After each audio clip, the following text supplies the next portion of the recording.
성경 봉독하겠습니다. 사사기 2장 6절에서 15절 말씀입니다.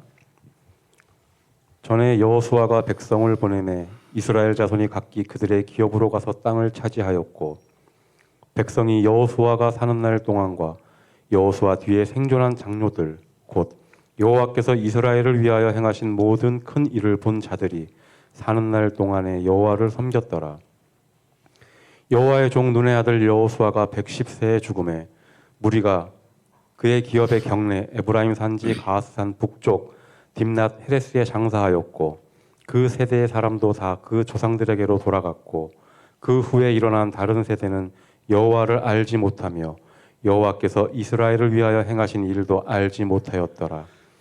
이스라엘 자손이 여호와의 목전에 악을 행하여 바알들을 섬기며 애굽 땅에서 그들을 인도하여 내신 그들의 조상들의 하나님 여호와를 버리고 다른 신들 곧 그들의 주위에 있는 백성의 신들을 따라 그들에게 절하여 여호와를 진노하시게 하였으되, 곧 그들이 여호와를 버리고 바알과 아스다롯을 섬겼으므로 여호와께서 이스라엘에게 진노하사 노략하는 자의 손에 넘겨주사 그들이 노략을 당하게 하시며, 또 주위에 있는 모든 대적의 손에 팔아 넘기심에 그들이 다시는 대적을 당하지 못하였으며, 그들이 어디로 가든지 여호와의 손이 그들에게 재앙을 내리시니 곧 여호와께서 말씀하신 것과 같고 여호와께서 그들에게 맹세하신 것과 같아서 그들의 괴로움이 심하였더라.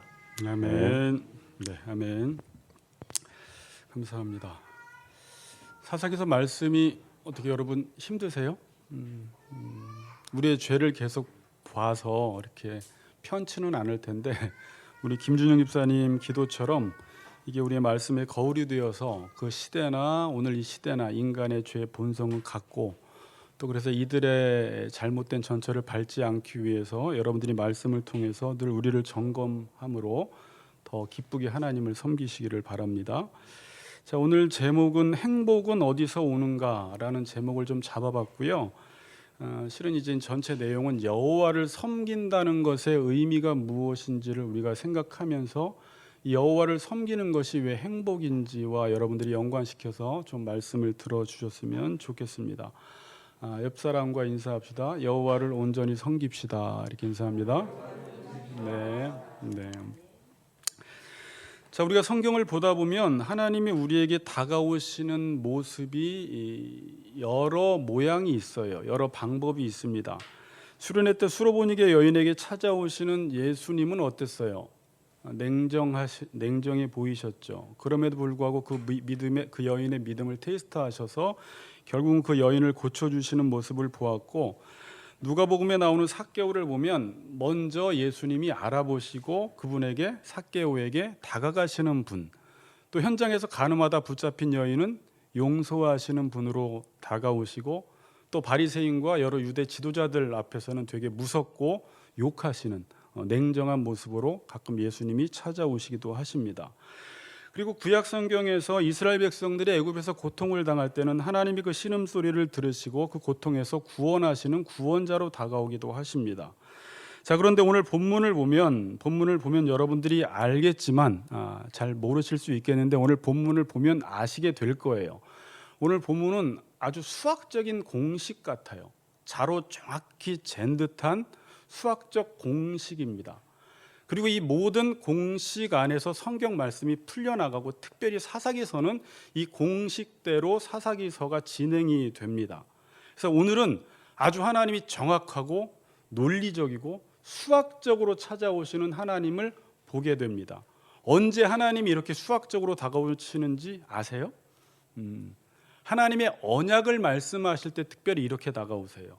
언약적 하나님을 강조할 때 아주 자로 잰 듯한, 정확하게 수학보다 더 논리적으로 하나님이 우리에게 찾아오시는 모습을 보게 됩니다. 자, 우리가 지지난주에 2장 1절을 보았는데, 여호와는 언약을 지켰으며 앞으로도 언약을 어기지 않을 것이다 라고 말씀을 하세요. 그런데 2장 2절을 보면 이스라엘 백성들은 어땠어요? 언약에 불신실했어요. 이 땅의 주민과 언약을 맺지 말고 제단을 헐어야 하는데 가나안 주민과 언약을 맺고 그 제단을 헐지 않았습니다. 그래서 하나님이 그들에게 말씀하셨죠. 왜 내 목소리를 청종하지 아니하냐? 나는 언약을 신실히 지켰고 앞으로도 지킬 건데 너희들은 왜 언약을 지키지 않냐?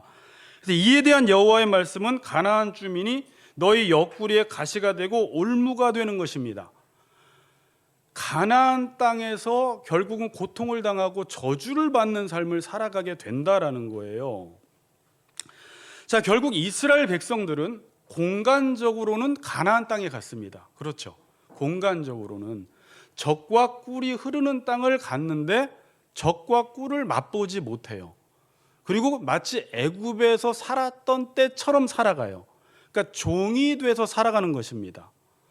애굽에 있을 때는 애굽에 있으니까 종으로 살아가고 노략을 당하고 조공을 바치는 삶을 살아갔지만 이제 애굽에서 구원받고 젖과 꿀이 흐르는 가나안 땅에 갔으면 안식을 누려야 하고 샬롬을 누려야 하고 복을 누려야 하는데 지금 이스라엘 백성들은 가나안 땅에서 노략당하는 빼앗긴 삶을 살아가고 종된 삶을 살아가고 나중에 사사기서에서는 이방 민족에게 조공을 바치는 삶을 살아간다라는 것입니다.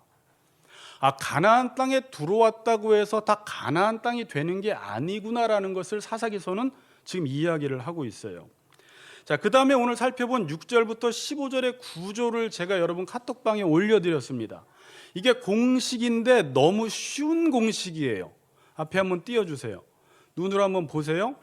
저 공식 여러분 보세요. A와 A-, B와 B-, C와 C-가 짝을 이루고 있죠. 그렇죠? 자, B를 보면 뭐라고 적혀 있어요? 여호와를 섬김. 그럼 A가 어떻게 돼요? 땅을 차지하게 돼요. 여호와를 섬기면 땅을 차지해요. 그럼 B-는 어떻게 되어 있어요?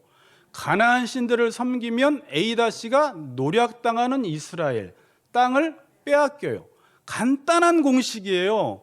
여호와를 섬기면 땅을 차지하고 가나안인과 언약을 맺고 우상 숭배를 하면 노략을 당하고 땅을 빼앗긴다라는 것입니다.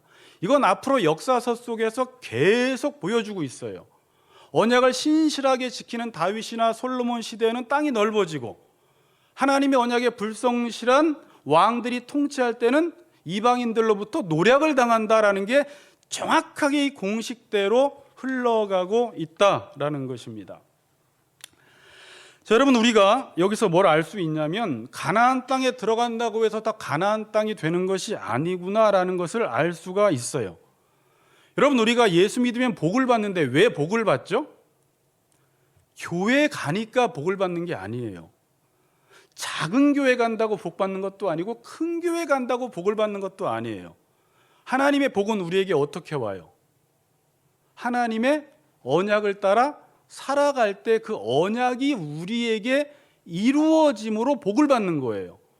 여러분들이 좋은 교회를 굳이 찾는다면 하나님의 언약이 선포되는 교회에 가서 여러분들이 그 언약의 말씀대로 살아야 복을 받는다라는 것입니다. 그러니까 가나안 땅에 들어갔다고 해서 교회에 왔다고 해서 저절로 복을 받지는 않습니다. 자, 가나안 땅은 어떻게 주어졌냐면 여러분 반복해서 제가 말씀드리지만 요거는 잊어버리면 절대 안 되는 거예요. 하나님의 언약의 결과로 주어진 선물이에요. 우리가 하나님의 백성이 되고 땅을 얻게 되는 것은 하나님의 언약의 결과에 의해서 하나님의 백성이 되고 하나님이 우리에게 땅을 주셨어요. 그 가나안 땅에서 우리가 하나님의 백성으로서 이 땅을 유지하기 위해서는 뭘 해야 돼요? 율법을 지켜야지 이 땅과 백성의 지위가 유지가 돼요. 만일 가나안 땅에서 하나님의 율법을 지키지 않으면 성경에서 보여주는 건 뭐예요? 빼앗긴다는 거예요. 하나님이 주신 선물을 빼앗긴다는 것입니다. 그러니까 절대 가나안 땅이 우리가 들어간다고 해서 저절로 젖과 꿀이 흐르는 땅이 아니라 그 가나안 땅은 하나님이 우리에게 주신 선물이기 때문에 그곳에서 복은 뭐냐면 내가 지금부터 너희들을 인도하고 통치하고 다스릴 테니까 하나님의 통치를 받고 그 율법을 따라 살아가면 이 가나안 땅은 안식의 땅, 샬롬의 땅, 젖과 꿀이 흐르는 땅이 된다는 것입니다. 되게 중요한 말이죠. 자, 여러분, 신혼집에서 살면 행복할까요? 어떤 신혼 부부가 있어요. 그러니까 우리는 신혼이니까 행복하겠다라고 하는데 신혼 지옥인 사람들 많습니다. 요즘 결혼 지옥이란 말도 붙이지만 신혼집은 행복하다면 왜 행복해요? 서로 애틋한 사랑을 하니까 행복한 거죠. 그러나 신혼집이라도 둘이 언약에 충실하지 않고 사랑하지 않으면 신혼집이 신혼지옥이 돼버리는 거예요. 요즘 많은 젊은이들이 결혼 안 한대요. 결혼은 미친 짓이다. 결혼하면 불행하다. 통계적으로 보니까 우리 부장도 그렇고 과장도 그렇고 다 이혼하고 바람 피고 결혼해봤자 아무런 이득이 없으니까 혼자 살겠다고 하는데, 여러분 결혼 자체가 우리를 불행하게 하는 게 아니죠. 혼이 뭐예요? 혼이 계약을 맺은 거죠. 서로 언약을 맺은 거잖아요. 그 언약대로 서로 남편과 아내가 성실히 사랑하고 복종하는 삶을 살아갈 때 혼자 사는 것보다 훨씬 더 풍요로운 삶을 사는데, 결혼이 지옥 같고 결혼이 미친 짓 같고 결혼하면 불행하게 느껴지는 이유는 뭐예요? 본인이 언약을 지키지 않아서 결혼이 불행한 거예요. 결혼 자체는 하나님이 제정하신 것이고 우리의 행복을 위해서 결혼을 통해서 자녀를 키우면서 하나님 아버지가 누구신지, 신랑 되신 예수가 누구신지 우리가 보이는 이 세상 속에서 그렇게 살아감으로 예수님에 대해서, 하나님에 대해서 배울 수 있도록 이런 제도를 우리에게 주신 것입니다. 그러니까 결혼 자체가 불행한 게 아니죠. 거기서 남자 여자가 서로 사랑하지 않고 언약을 어기면 결혼이 불행하게 되는 것이죠. 마치 그런 거예요. 여러분, 이제 제가 왜 예를 계속 드냐면, 자꾸 사람들은 어느 공간에 들어가고 어떤 집단에 들어가고 자기가 말씀만 좋은 말씀 듣고 어떤 좋은 모임에만 참여하면 저절로 복이 온다고 생각을 해요. 절대 그렇지 않아요. 여러분 주변을 보시면 하나님의 언약대로 살아간 사람들이 그 언약대로 복을 받는 것이지, 절대 공간 자체가 복을 주지 않는다라는 것을 말하고 있어요. 교회도 마찬가지예요. 어떤 사람은 요즘 교회 안 나간대요. 많은 사람들이 교회, 이제 플로팅 교인에서 지금은 OTT 교인이라고 해서 우리 전사님하고 한국교회 2023 트렌드 책에 보면은 사람들이 점점 교회를 떠나가고 가나안 교인이 이제 40%에 육박해 가고 있어요. 이제는 그냥 자기가 찾아서 설교를 듣는 사람들이 너무나 많고 그렇게만 해도 충분히 신앙생활을 할 수 있다고 생각하는데, 그렇게 한다고 복을 받는 게 아니에요. 좋은 설교를 여러 편 듣는다고 해서 절대 복을 받지 않아요. 왜 교회 가면 복을 받아요? 머리의 뜻을 따라 살아가니까. 신랑 대신 예수 그리스도께 우리가 헌신하고 복종하고 그 순결성을 지키는 순수한 신부들만 그 신랑으로부터 사랑을 받고 복을 받는 거예요. 교회를 가도 머리의 뜻을 따라 복종하지 않는 사람은 아무리 교회를 돌아다녀도 복을 못 받습니다. 중요한 게 뭔 줄 아셔야 돼요. 근데 사람들은 어디에 신경을 써요? 계속해서 신혼집에 신경을 쓰고, 그러니까 어떤 조건에, 자기 기준에 맞는 것을 찾으면 복이 온다고 생각을 해요. 남편도 고를 때, 그러니까 쉽게 이야기하면 여러분들이 지금 이야기한 그 모든 것들, 그러니까 인간이 죄를 짓고 난 다음부터는 복을 어떤 방식으로 추구하냐면, 내 조건과 내 기준대로 모든 것들을 맞추고 내 욕망대로 모든 것들을 이루면 복이 된다고 자꾸 생각을 하는 거예요. 절대 행복은 그런 방식으로 오지를 않아요. 제가 시편 강의할 때 잠시 말씀드렸지만, 복은 하나님의 말씀을 따라 살아갈 때 결과적으로 오는 거예요. 결과적으로 복은 따라다닌다고 오는 게 아닙니다. 근데 사람들은 계속해서 하나님이 여러분들에게 남편도 주셨어요, 아내도 주셨어요. 잘 들으세요. 자식도 주십니다, 직장도 주십니다, 돈도 주십니다, 사람도 다 주셨습니다. 이게 우리의 기업이에요. 가나안 땅입니다. 그런데 이 자체가 여러분들에게 복을 주지 못해요.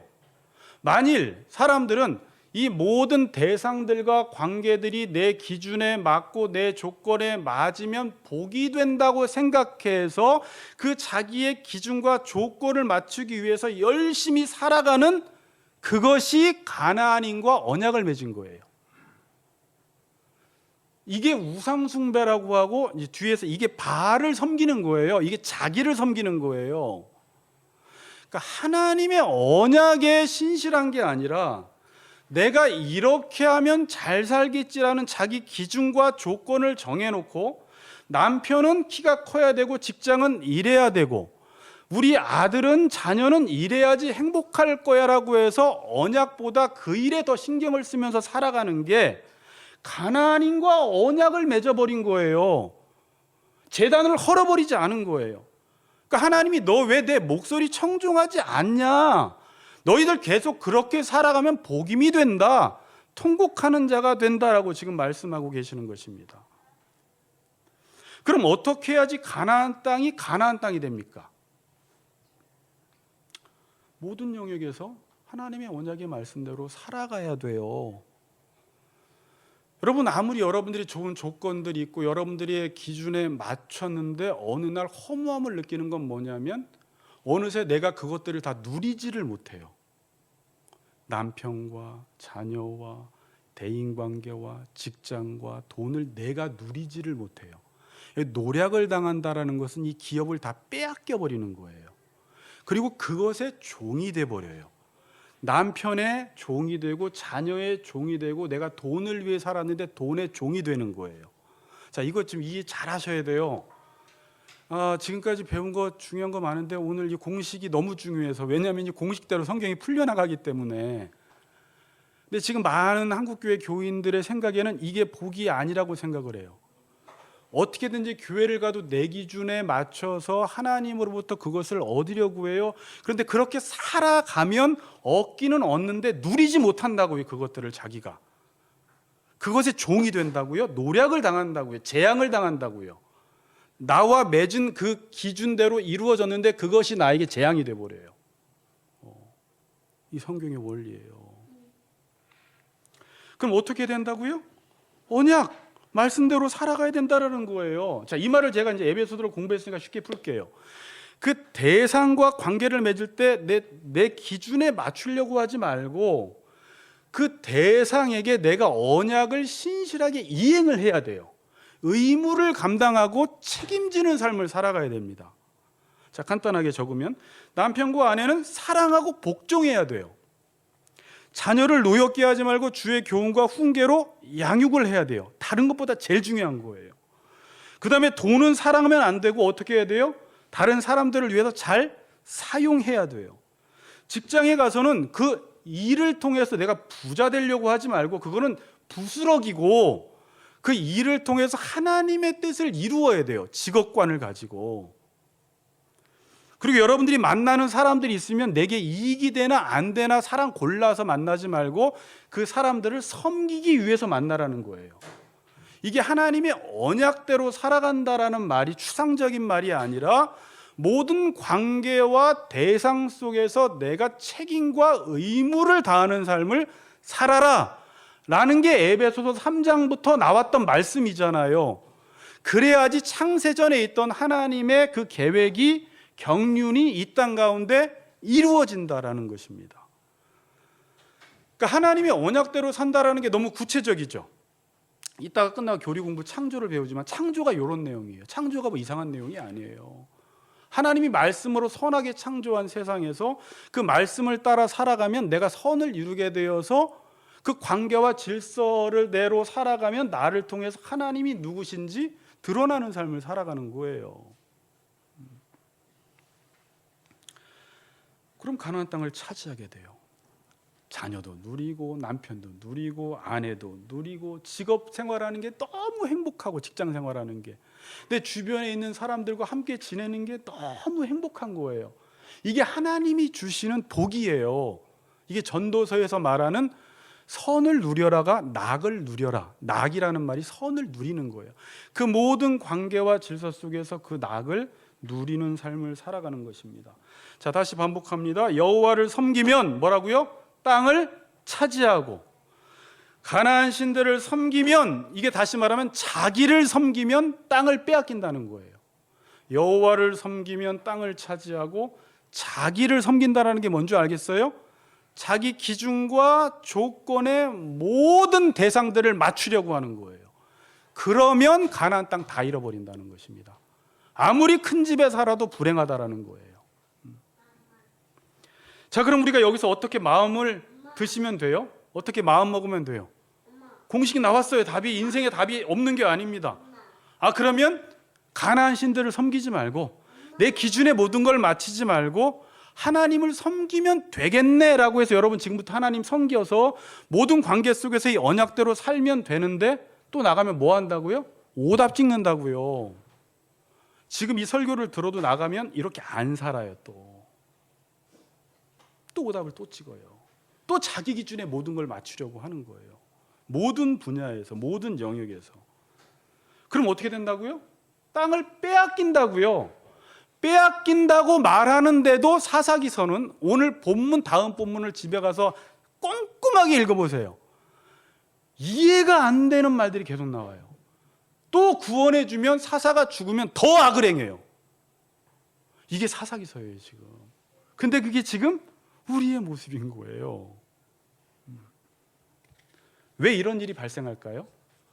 공식이 있어요. 여호와 섬기면 형경제, 땅을 차지하고, 자기를 섬기면 땅을 빼앗겨.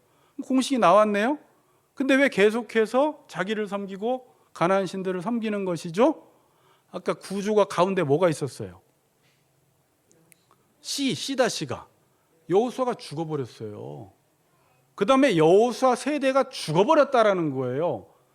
여호수아가 죽고 여호수아 세대가 죽어버리니까 그럼 이게 뭘 의미하느냐? 여호수아 한 사람과 여호수아 세대의 장로들이 그냥 단순하게 무덤으로 들어가 버렸다라고 말하는 게 아니라 하나님을 섬기는 것이 끊어져 버렸다라는 거예요. 여호와를 몰라서 하나님 섬기는 게 끊어져 버리니까 여호와를 섬기고 싶어도 섬길 수가 없고 계속 바알을 섬길 수밖에 없는 세대, 사사기 세대라는 거예요. 그럼 여기서 섬긴다라는 말이 이제부터 아주 중요한 말이에요. 왜냐하면 지금 이 공식에는요, 섬긴다라는 말이 계속 나와요. 특별히 여러분 여호수아를 말할 때 사사기 1장 1절에 보면 1절 1장 보세요. 여호와의 종 여호수아라고 해요? 그냥 여호수아라고 해요? 그냥 여기서는 여호수아라고 해요. 그냥 여기서는 그냥 여호수아가 죽었다라는 것을 말하고 싶은 거고, 여기서는 여호와의 종 여호수아가 죽었다라는 것은, 자, 종이라는 게 뭐냐면 에베드예요. 몇 번 말씀드렸죠. 히브리어로. 섬기다라는 게 아바드예요. 같은 어근에서 나왔어요. 에베드, 아바드.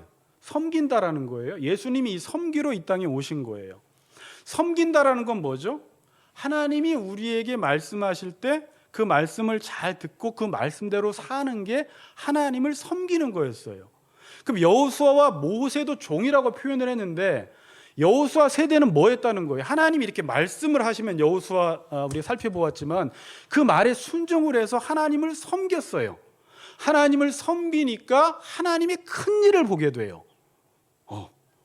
하나님을 섬기고 하나님의 말씀대로 살아가니까 그 말씀이 이루어지니까 그 시대 속에서는 수많은 기적이 일어나는 거예요. 하나님의 뜻이 이 땅 가운데 이루어지면서 상식적으로는, 인간의 힘으로는 할 수 없는 일들이 가정과 자녀와 나의 삶 가운데 계속 일어나는 거예요. 뭐 했더니? 그분을 섬겼더니. 근데 여호와를 몰라. 그러니까 바알을 섬겨. 이 말은 뭐예요? 아까 자기 기준에 맞춰서 살았다라는 거예요. 이 바알이 자꾸 이상한 불상 섬겼다 이런 생각을 하니까 자기 안 했다라고 생각을 해버리니까 지금 문제인 거거든요. 그 바알을 섬긴 게 뭐예요? 하나님이 지금도 이거 해라고 했음에도 불구하고 하나님 싫어요. 저는 이렇게 살아갈 거예요. 이게 더 행복할 것 같아요. 자녀는 이렇게 키울 거예요. 남편은 제가 이렇게 할 거예요. 사랑 복종 안 해. 그러니까 그 하나님의 언약에 충실하지 않아.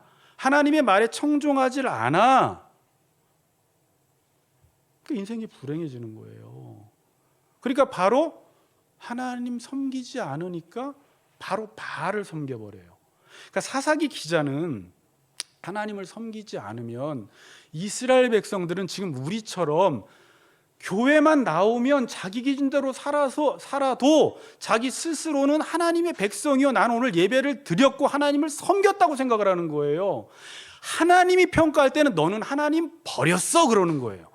그래서 여러분 본문에 보면 여호와를 버렸다 이렇게 말을 해요. 다 안 찾을게. 그냥 눈으로 보세요. 근데 버렸다라는 단어가 이게 워드 플레이를 계속해요. 아자부예요. 그러니까 아바드 하지 않으니까, 섬기지 않으니까 아자부 하는 거예요. 하나님을 버려버리는 거예요. 여보 설교 재미있어요? 좀 몸이 아파서. 네.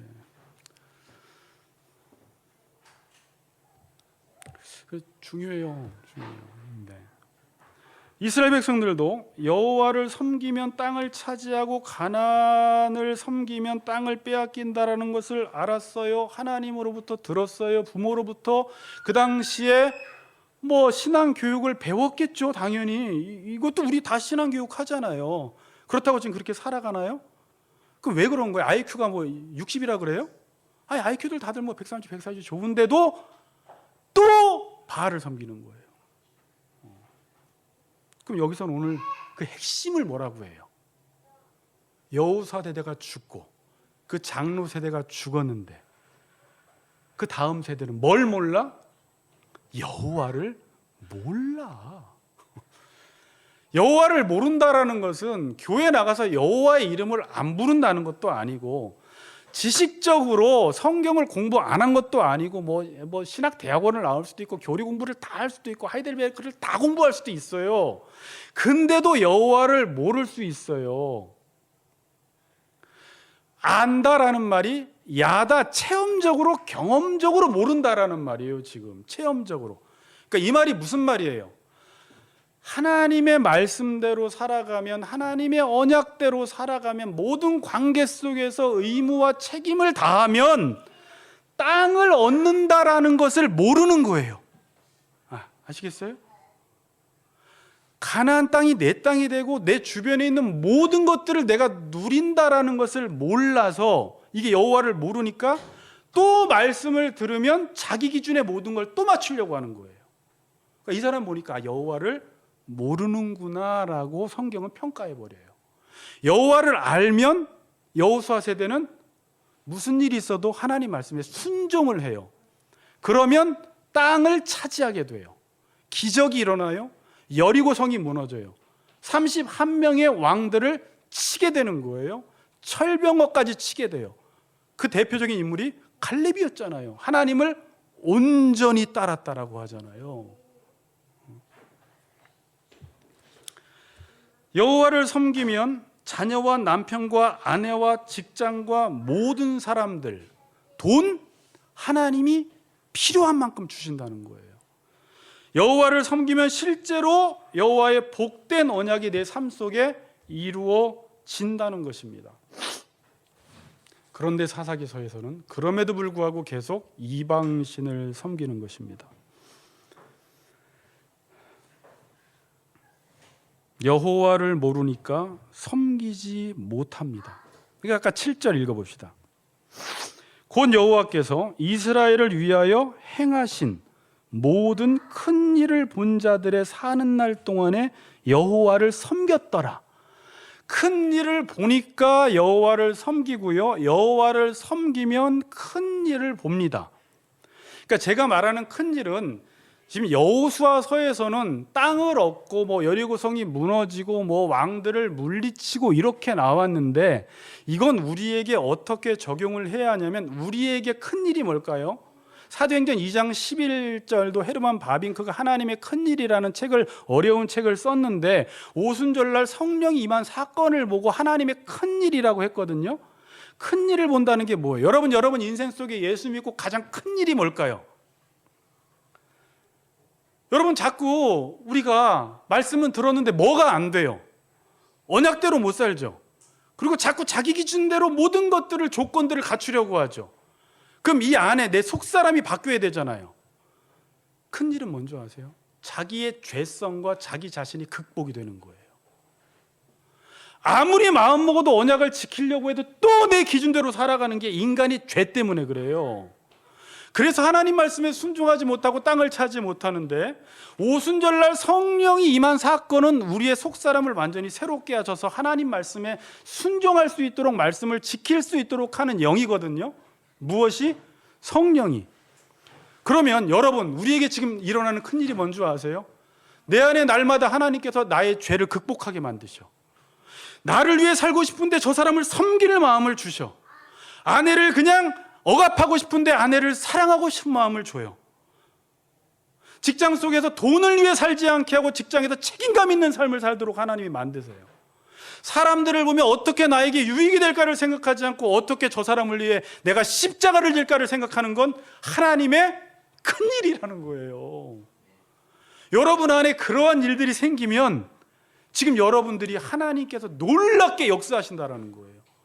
그래서 자녀를 말씀으로 키우게 되고 아내를 사랑하게 되고 남편에게 복종하게 되고 사람들을 섬기게 되고 직장에서도 돈만 위해 일하지 않고 책임지는 삶을 살아가고 그렇게 하다 보니까 하나님이 나머지 것들을 먼저 그의 나라와 의를 구하니까 이 모든 것들을 누리도록 만드시고 복을 주시고 땅을 차지하게 하신다라는 것입니다. 그런데 종이 죽어버리니까 참 불행한 말이에요. 섬기는 게 죽어버리니까 이건 단순히 여호수아랑 여호수아 세대가 죽었다라는 그 말로 끝나는 게 아니라 지금 이 시대를 바라보니까 여호와 섬기는 사람을 볼 수가 없어. 제대로 교회 다니는 사람은 많고 무슨 뭐 가나안 플로팅 교인들은 많고 뭐 줌으로 하는 교인들은 많은데 실제로 여호와를 섬기는 사람이 다 죽어버린 거예요. 그러니까 다음 세대가 그걸 봐야지 여호와를 아는데 아무리 지식 공부를 하지만 여호와를 모르겠다는 거예요. 그러니까 배우는 건 배우고 나가서는 또 이방신을 섬기는 삶을 살아가는 게 사사기 시대였고 지금 우리 시대라는 것입니다. 10절 보세요.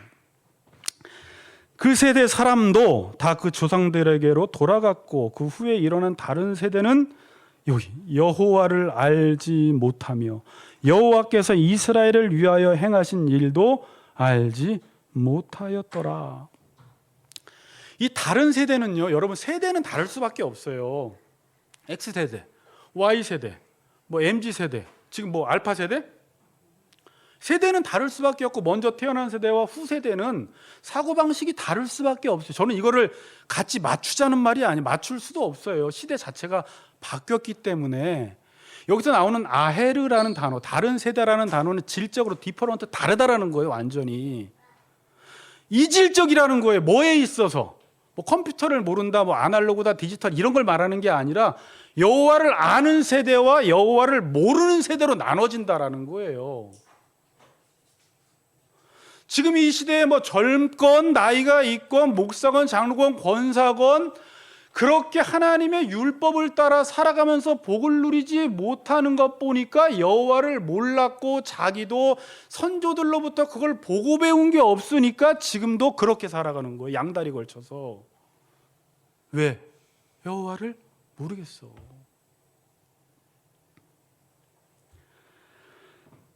여호와를 알지 못하는 세대는 여호와를 섬기지 못합니다. 자, 이어져요. 그럼 언약을 지키지 못해요. 언약을 지키지 못한다라는 게 제가 에베소서에서 뭘로 풀었어요? 책임지는 삶을 살지 않는 거예요. 이 시대 젊은이들이 제일 싫어하는 말이 뭐세요? 책임져라는데 성경은 책임지면 순종하면 하나님이 책임진다는 말이거든요. 책임만 지면 복 받는다는 거예요. 성경이 말하는 것은 언약대로 산다는 말이. 회사에 들어가도요 언약을 맺잖아요. 형제 집사, 그렇죠? 월급을 받으면 회사를 위해서 충성해야 돼. 이게 언약이에요. 내일처럼 하는 거예요.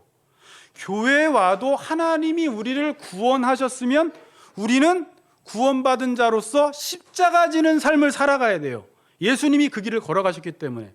이게 구원받았으니까 더 복 받으려고 하는 게 아니라 구원받았으면 이제 우리도 책임지는 삶을, 십자가 지는 삶을, 그리하여 그리스도의 율법을 성취하는 삶을 살아가는 게 교회에서 언약을 잘 지키는 삶이에요. 가정에서도 부부간에 책임지려고 하는 거예요. 그러면 가나안 땅을 차지한다는 것입니다. 근데 지금 이 세대는 어떻게 살아가요? 관계 속에서 자신이 얻을 것만 얻으려고 해요.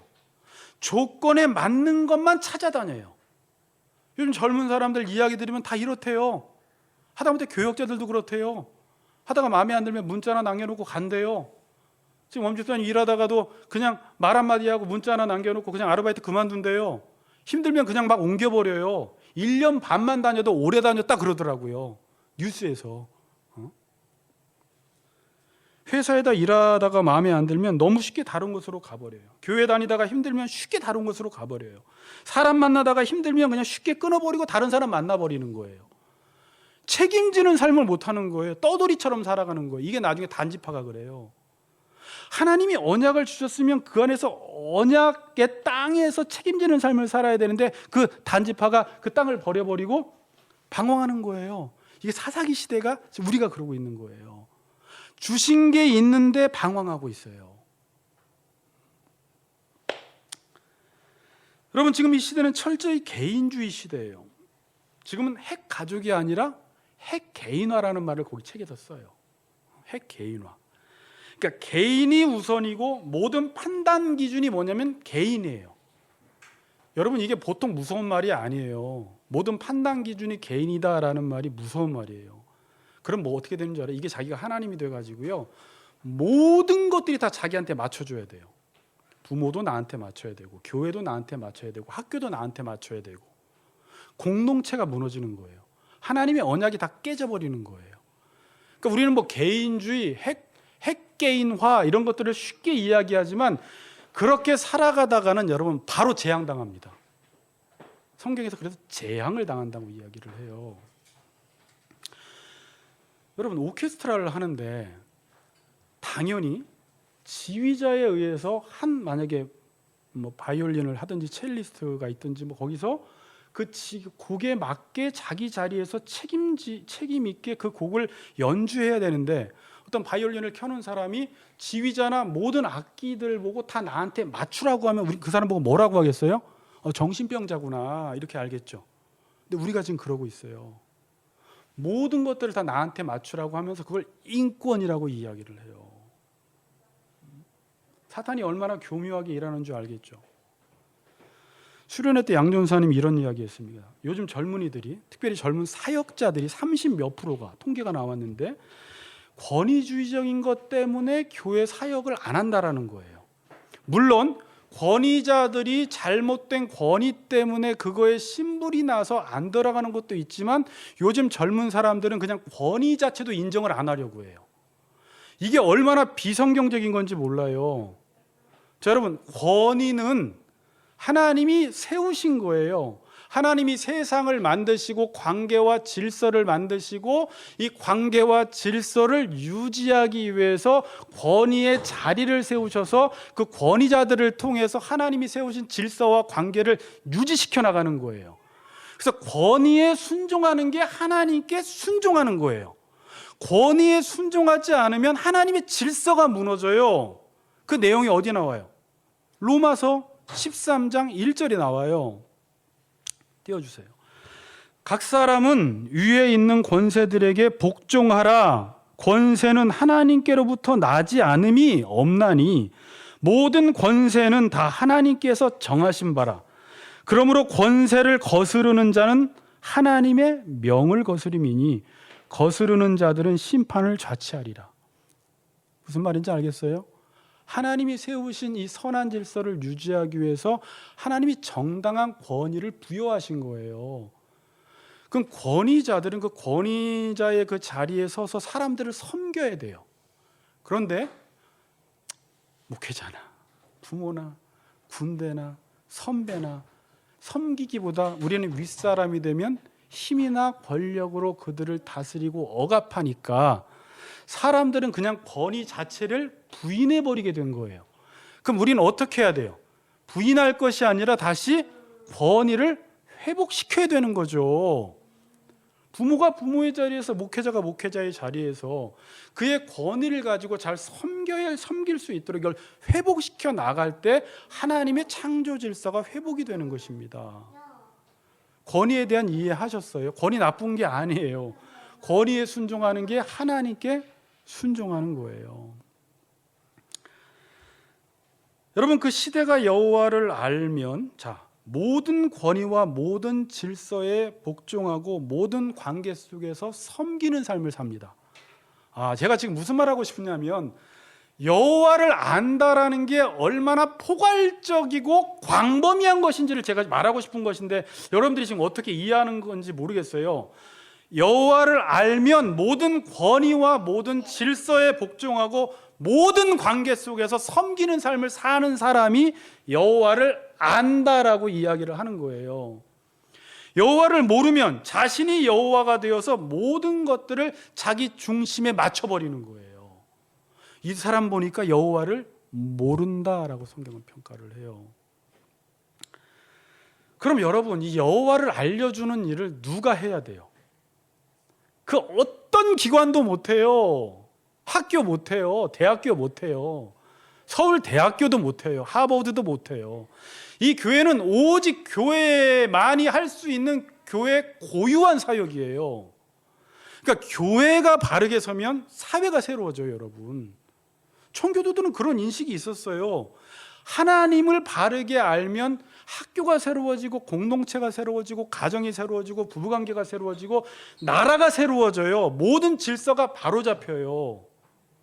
그냥 공권력 가지고 세상의 법 가지고는 그냥 법을 제재하는 정도지 새롭게 하진 못해요. 회복시켜내진 못해요, 여러분. 그러니까 여호와를 안다라는 게 이런 거구나. 근데 제가 안타까운 건 교회를 들어갔더니 말씀을 교회 안에 가둬놨어요. 직분 받고 몇 가지 봉사하면 믿음 좋다, 여호와 잘한다, 신앙 좋다라고 딱 평가해 버렸어요. 여호와를 아는 사람은 어떻게 살아야 된다고요? 세상에 나가서 관계 속에서 모든 권위에 복종하고 섬기는 삶을 살아가는 사람들이 여호와를 아는 사람이라는 거예요. 자, 그래서 교회가 해야 할 숙제가 아주 커요. 여호와를 알게 해야 합니다. 자, 그런데 저는 아까 보세요. 근데 지금 이 시대는 어떤 세대예요?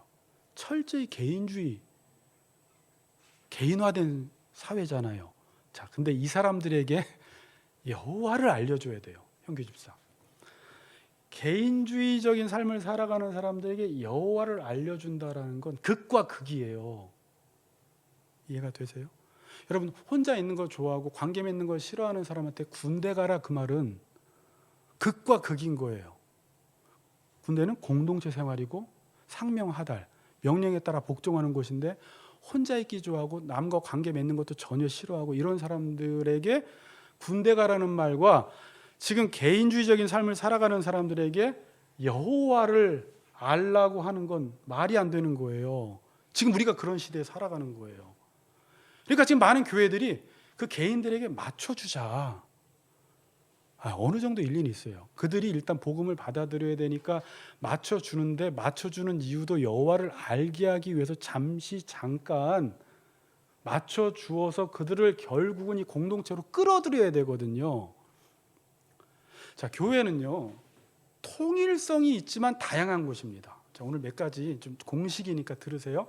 통일성이 있지만 다양한 곳이에요. 근데 지금 이 시대 사람들은 통일성을 무너뜨리고 다양성만 강조하고 있어요. 마치 아까 그런 거예요.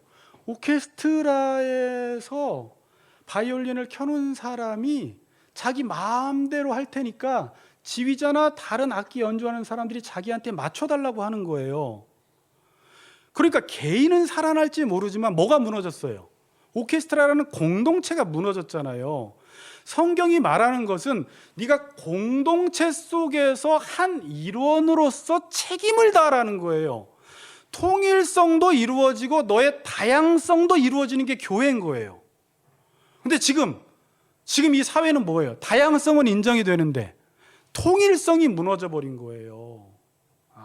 이해가 되세요? 그러니까 이 교회를 이해를 못하면 사역하는 사람들도, 우리 집사님들도 이 개인화된 사람들에게 그냥 맞춰줘서 그 아이들이 그냥 거기서 편안하게 예배 드릴 수 있도록 해주자. 뭐 당장 말씀이라도 들어야 되니까 그 방법을 쓰지만 결국은 어떻게 해야 된다고요?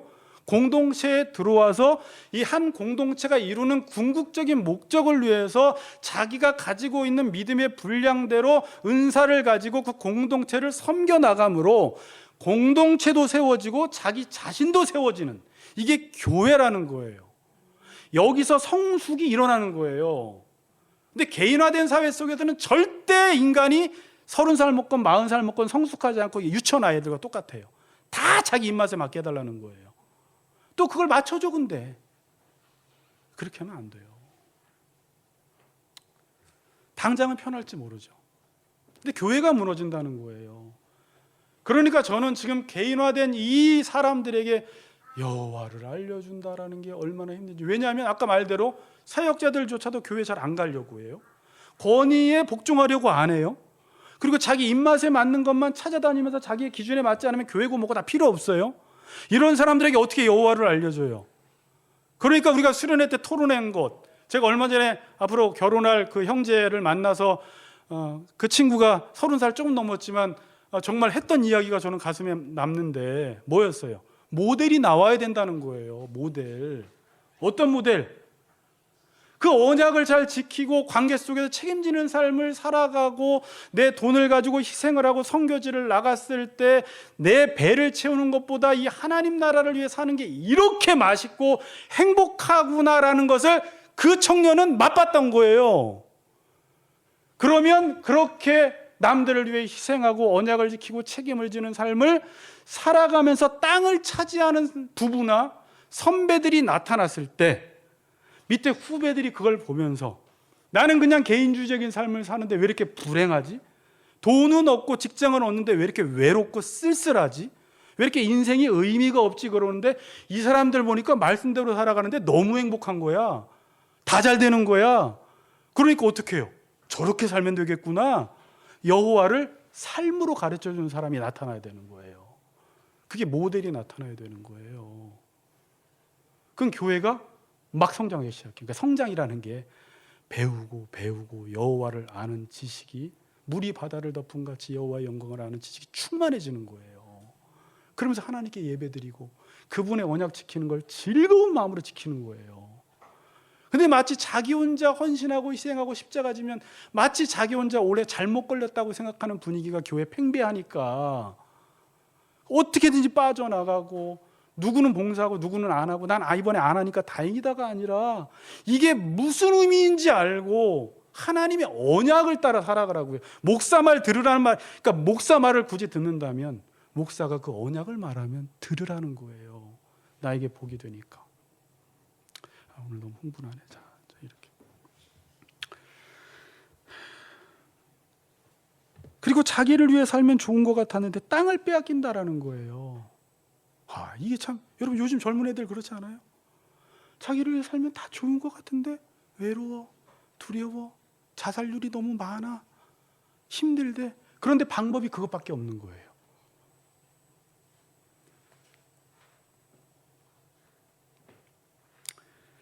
자기를 위해 살면 망한다라는 걸 보여주는 본문이 오늘 11절부터 15절이에요. 눈으로 쭉 보세요. 14, 15절. 여호와께서 이스라엘에게 뭐 하사? 이게 어디서 이루어지는 거예요? 가나안 땅에서 이루어지는 거예요. 진노를 해요.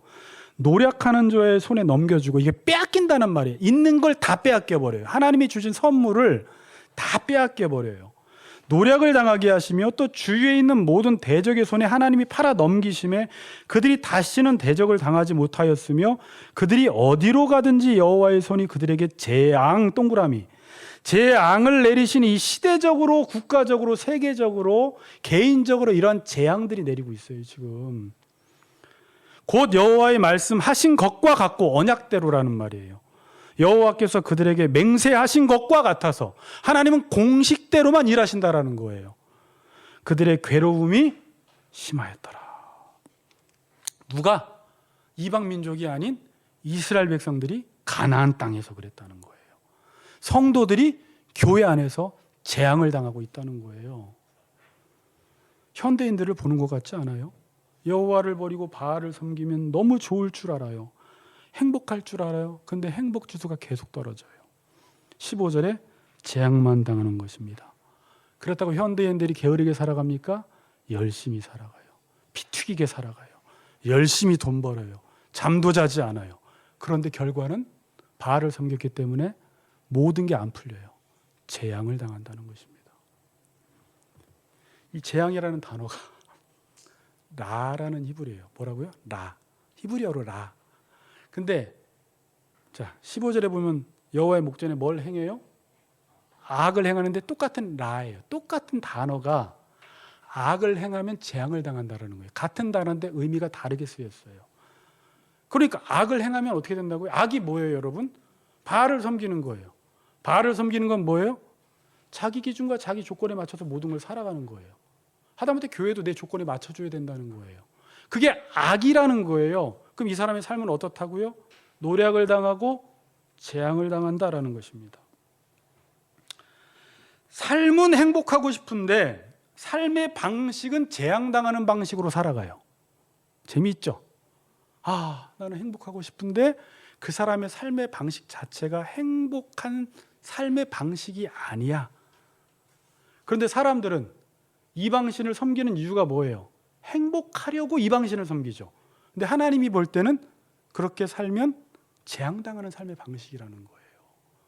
그러면서 왜 행복은 안 오지? 이렇게 하고 있는 게 현대인들의 삶입니다. 절대 이 숙제가 풀리지 않습니다. 자, 그럼 복음을 모르는 사람들, 하나님을 모르는 사람들은 이렇게 자기를 위해 사는데 행복하지 않으면 어떻게 살아갈까요? 더 자기를 위해 살아가는 거예요. 더 이기적으로 살아가는 거예요. 더 나누지 않는 거예요. 더 십자가를 지지 않는 거예요. 그럼 어떻게 돼요? 더 재앙을 당하는 것입니다. 야, 이 숙제를 풀 수가 없어요. 이 시대는 앞으로 그렇게 갈 거예요. 그럼 교회가 유일한 희망인데 교회에서 뭘 가르쳐 줘야 돼요? 여호와를 알아서 여호와를 섬길 수 있는 백성들을 만들어야 돼요. 그래서 가나안 땅을 차지하게 해야 되고 하나님이 우리에게 주신 그 기업 있잖아요. 여러분들에게 주신 기업들을 다 누리게 해야 됩니다. 남편 때문에, 자녀 때문에, 공동체, 내 삶에 주어진 지인들 때문에 하나님이 우리에게 주신 재정으로 인해서 너무 행복한 삶을 살아가는 거예요. 시대는 아무리 변해도 변하지 말아야 될 게 있습니다. 제가 신학교 때 읽었던 로이존스 목사님의 소책자가 아주 그냥 거기 보면 제가 그냥 빨간색부터 파란색으로 막 동그라미 쳐놓은 책인데 변하는 세상 불변하는 진리라는 책이 있어요. 변하는 세상 불변하는 진리. 아무리 시대가 변해도 변하지 말아야 될 것은 여호와를 알아서 여호와를 섬기는 것은 절대 변하면 안 돼요. 앞으로 30년 후에라도 여러분, 인간이 과거나 지금이나 변했지만 변하지 않는 게 뭐가 있어요? 미연자매, 뭐가 있어요? 밥 먹는 건 안 변하고 있잖아요. 양식이기 때문에 여호와를 섬기는 건 우리의 양식이에요. 양식. 여호와를 섬기는 것은 절대 변하면 안 됩니다. 여러분이 어떤 시대든지 여호와를 섬기면 여러분 행복해지고 복을 받게 됩니다. 이 공식 잊지 마시고 여러분 집에 가셔서 공식 만들어 놓고 하나님이 이 공식대로 기도하고 여러분 스스로 하나님이 큰 일을 행하시사 죄성이 극복되고 내 자아가 극복되어서 언약에 따라 신실하게 살아가시는 우리 같이 걷는 교회 성도님들 되시기를 주의 이름으로 축복합니다.